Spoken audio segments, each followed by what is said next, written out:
go. Salud. Oh, wait, I thought you were doing this. Oh, I'm setting it down. Oh.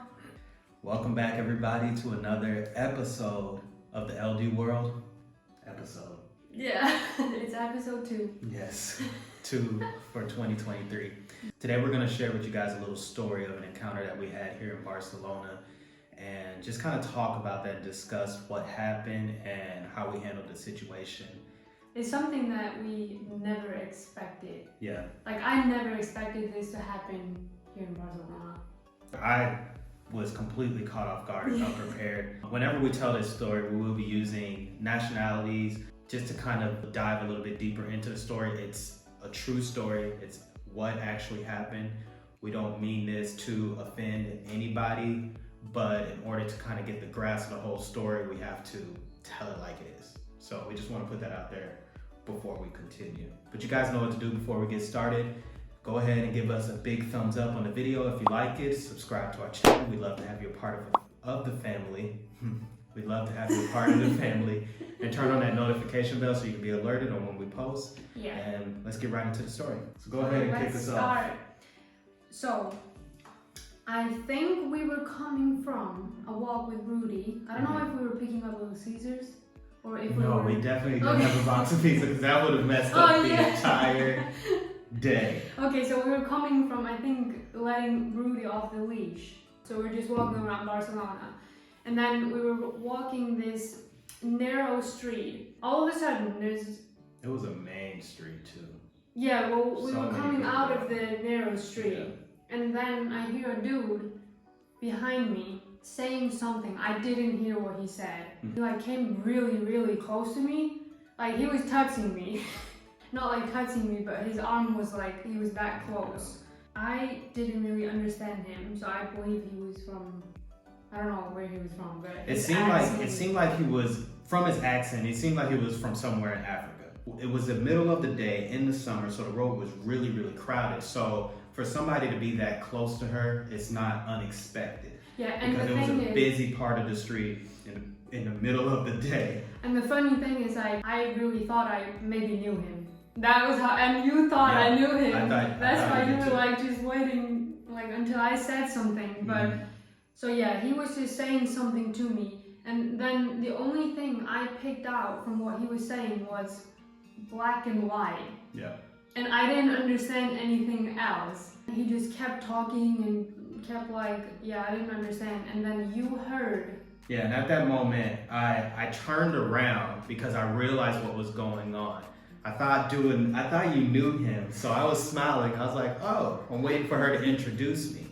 And I turned around and he was speaking to her. He was smiling. His demeanor was very, very nice. Yeah. So there was no impression of harm coming from this guy whatsoever. So he was smiling. I was so confused. Yeah, and I was ready to meet him. I was like, hey, I asked him, I was like, what are you saying? And these were his exact words. He said, death to you for stealing our people. And I said, what? And he said, death to you. He said that to me. Yeah, he said that to me, yeah. He said, death to you, you white woman. And then that's where everything just kind of registered for me. I asked him, I said, who are you to say that to us? And it all went downhill from there. It all went downhill from there. He snapped. Like, it completely turned night and day. This is when I got scared. Like, I didn't know anything about the situation until Lance said that. And that's when I realized what was happening, because like I said in the beginning of this video, I literally did not expect anything like this to happen here in Barcelona. Yeah.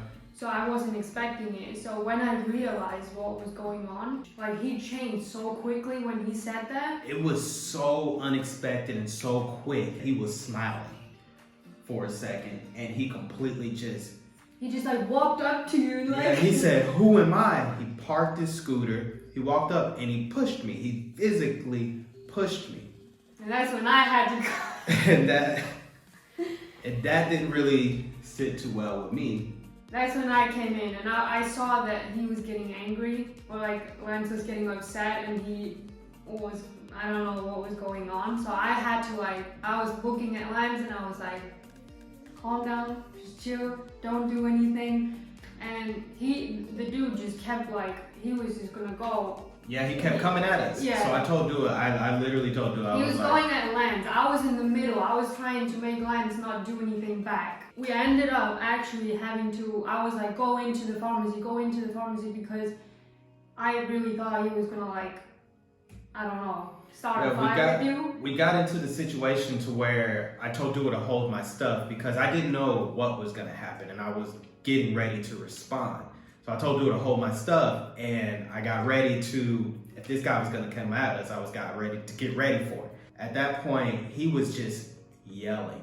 Keep in mind of the setting, busy street, tons of people. Middle of the day. In the middle of the day, in the middle of summer, so Barcelona's popping. This guy is going off, yelling, la la la la la. And I'm just standing there like, something's not right. So Dua pushes me into the pharmacy because she's like, Lance, no. And I'm just like, I'm ready for whatever is about to take place. And I pushed him into the pharmacy and I called the people working in the pharmacy. I was like, we need help. There's a dude yelling out there. And then he came into the pharmacy. Yelling. He came telling me to come outside. Yeah, he came into the pharmacy yelling, telling Lance to come outside, probably to fight him. I don't know what was going on. Mm-hmm. It actually ended up, the pharmacy people, I don't know if you saw, but they were like telling him to like go out and trying to help us. Like they put us like kind of. Oh yeah, they kind of pushed us towards the register in the pharmacy and this guy's standing in the middle of the street. When I say yelling, you have people all over looking at him, like wondering what's going on. A guy that worked at a restaurant came over into the pharmacy because I think he saw the whole situation and he was just like, this guy is crazy, just let him go. And everything was But he just wouldn't escalated. go, like we couldn't let him go because we were trying to avoid the situation. We went into the pharmacy because I was like, we don't want to be doing this. And he kept coming in and out yelling. So it ended up that the pharmacy people, they called the police and then they went out and told him that they called the police and that's when he took off. And that's kind of the end of the story. The thing is, this isn't really the end of the story because, well, of that story. But after that, there are 2 more accidents that I have had, and I don't know how they know this, but I have been alone outside, and there has been a black dude giving me the finger. Yeah. And I'm like, it's weird that has happened after this happened because I wasn't. One time I was with you. Let me start from. Yeah, because that's when we walked into our apartment. Yeah. So after that situation happened, I just started to become more aware when we're walking together around and when guys are walking down on the street. I just kind of become more aware because I'm ready. I'm like, if that happened one time, it's more than likely to happen again. So we're walking Rudy again, which kind of frustrates me because she's a pit bull and does she didn't absolutely do anything. nothing. Absolutely nothing. But anyway, we're walking Rudy again. We're coming towards our apartment. And I told Dua, I was like, Dua, slow down a little bit. And because I saw the guy, once again, African guy, coming towards us. And I said, Dua, slow down a little bit. You can call me judgmental if you want to or anything, but I kind of felt something. So we slowed down before we got into our apartment. This guy walked in between the middle of us and he gave Dua the finger to her face and called her a bad name in Spanish. And then that's when I was just like, there's a trend going on. And keep in mind, this was right in front of our apartment, like where you walk into a building. So another busy street. Probably saw us walk into that building. I don't know. Completely different person. Yeah, different person. So I took Rudy down to pee just right in front of our apartment. I didn't even walk anywhere. So I took her out. I took her across the street, and when she was peeing, there was another African guy giving me the finger on the other side, standing right in front of the door, our building, like the door of the building. And he was just giving me the finger, and I was like, okay, what is going on? They know where I live. Like, I don't know, there is no question about that because, like, he was standing in front of the door and wouldn't move. And because Rudy me stop. She was done peeing. And I was like, what am I supposed to do? Like, I can't go into the building when he's just standing there. Yeah. So I was just waiting, like, luckily. But at that time, she was kind of aggressive. Rudy. Oh, yeah, Rudy. Yeah. She's very protective when it's just you. Yeah. Well, that's great. So I was just waiting there, and Rudy was like starting to growl a little bit. So I don't know if that was what made him walk away, but he was literally just standing there looking at me, and no matter how long our eye contact was, like he was just staring. Yeah. And I was like, what am I gonna do? Because I wasn't wearing clothes to like walk her around. I wasn't gonna walk her around, so I was like, oh gosh. And then she was growling a little bit, luckily. So he walked away, but that was the second dude to give me the finger. Yeah. So that was 3 different situations. In front of our apartment. Right by our apartment, which, you know, it bothered me because we love Barcelona because we've never personally experienced any form of like racism or hate towards interracial couples here in Barcelona, at least not where it comes to like physical altercations. I've honestly never experienced that level of racism coming from another person of color, to be honest. And it completely caught me off guard. I felt not just physically attacked, but like during that time, I don't really know how to explain it, but I felt spiritually attacked. And I never really said anything about you to this, but it really bothered me on the inside. I know, I could tell. Yes, I was bothered for a very, very long time because I felt off guard and I felt like something was just attacking us because it was completely random. Yeah, and I think that's how we looked at it differently, because for me, I was like, there are so many interracial couples here, they probably must have done it to them too. Like, I didn't take it personally. I was just like, we were just the ones that they attacked this day. If anybody has that experience here in Barcelona, no matter where you're from, please let us know down below in the comments section. Because I do know, I don't know if you know this, but I know that one person sent me like a screenshot of me on a website of like women who have dated black dudes, like a warning website. I didn't even know that exists. No, I didn't know that either until they sent me. That's why I didn't know where you at. No, but that's what I'm saying. Like they have websites to put white women on that website to warn them not to date them because they have been with black dudes. Something like that. And there were a few people that sent me a screenshot of it, and I was like, well, I'm not gonna go to that website. So it's just one of those things that you never really see coming, but we're telling this story to let people know that it doesn't happen often. We're not promoting negativity or saying that, oh, you know, Barcelona is dangerous for this kind of racism. We haven't experienced it since last summer. So it's not something that you need to be worried for, but you need to be aware that that kind of thing is out there. When that happened, I went into prayer about it. I felt attacked. And ever since then, whenever we go out, I'm always praying for protection over us, spiritually and physically, so stuff like that and anything else doesn't happen again. But I also wanted to know why it happened. After I prayed about it, and I was like, Lord, please reveal to me, like, what's going on? Why would somebody come up to her and be like, death to you for taking our men? A couple of days later, this article popped up online. I don't know how common this is, but an article popped up where European white women go to Africa, and they're typically older European white women. They go to Africa just to seek out young black African men. They'll pay for them for a lot of different things and give them a good home or anything just for intimate interaction. But you're not African, first of all.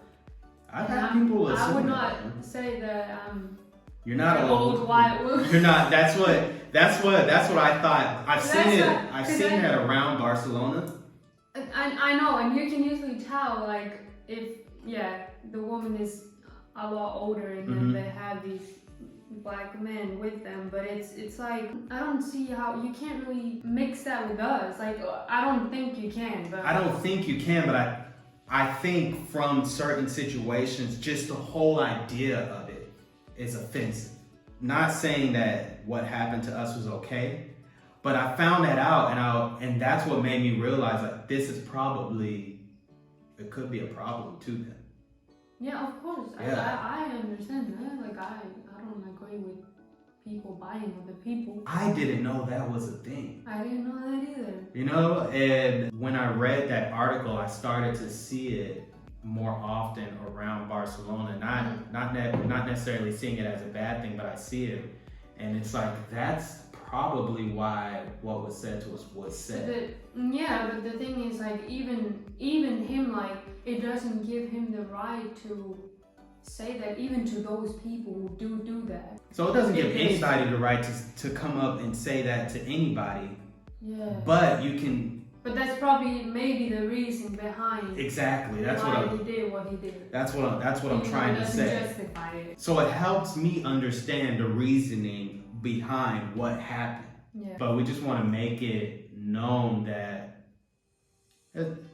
it's something to be on the watch for when you're walking in the streets of Barcelona. A lot of things happen in Barcelona that people need to be on the watch for, but yeah. And I tell you what, after that happened, my whole mindset shifted. Mine too. Oh not about people, but just about my reaction to situations. Mm-hmm. My reaction to situations. So let's go back a little bit. When that happened, I was ready, to be honest with you, just the nature in me, I was ready to fight. But after realizing that, you know, this person probably wasn't in a right state of mind, and then she talked to me about it. She was like, if you would have fought him, you're the thing about Barcelona, guys. It's the craziest thing. You cannot fight back.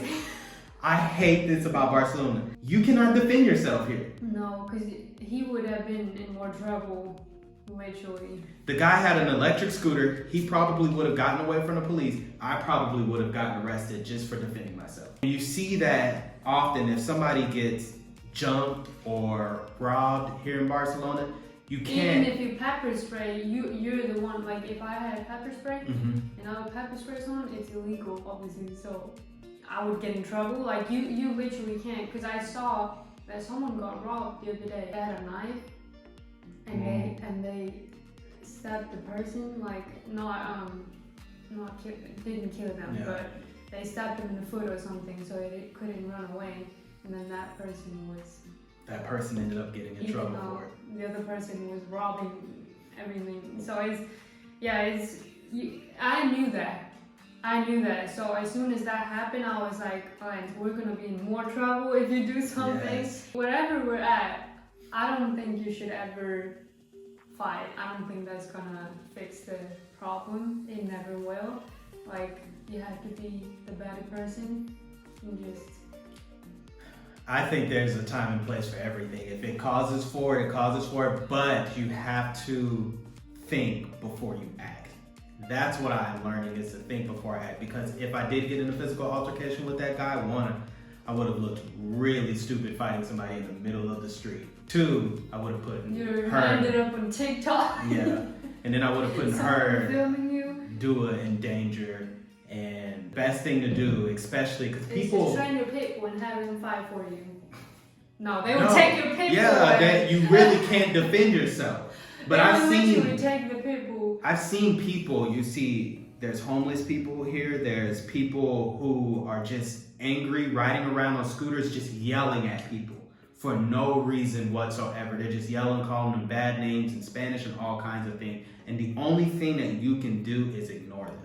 Mm-hmm. Because it's only going to get worse for you, and you can't defend yourself here, which absolutely drives me crazy that it's like that here in Barcelona. But if you come to the city for vacation or moving here, just remember, walk away and go to a busy part of the street, because the laws here, I think, are a little backwards. I'm learning now to be peace. I did pray for that person though. I don't know if I ever told you, because I was just like, I don't know what this person is going through or what this person has gone through, and I needed to release that and forgive that person, and I hope that just let God do the work. So I'm trying to fight differently nowadays. Good. Yes. So I think that's it that we got for this story here. Hopefully you guys got more of the good than the bad out of this story, but we did want to make you guys aware of actual situations. Yeah, we're just that could sharing happen. our experience. Yeah, it's city life. It is city life. But if you guys have anything else to say about the video, go ahead and comment down below. Leave us a thumbs up on the video if you like it. Subscribe to the channel. Please turn on that notification bell to be alerted when we do post. And we will see you guys in our next video. Discovered something new as we played on chalked lines, chalked lines. Remember that time, that time.